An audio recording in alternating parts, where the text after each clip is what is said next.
We begin by navigating to System and selecting LDAP Server.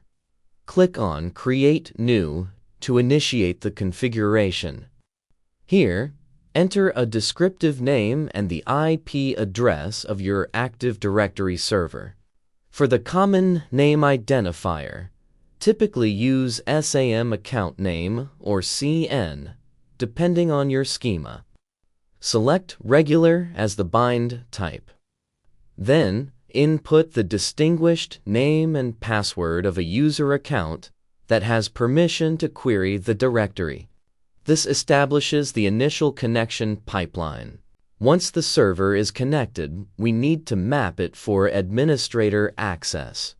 Navigate to the Administrator menu and select the LDAP tab.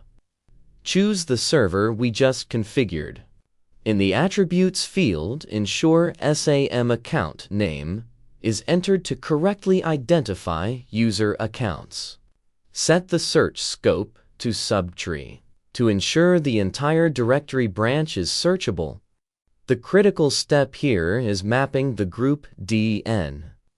Enter the distinguished name of your specific Active Directory security group and map it to a local admin profile, such as superadmin.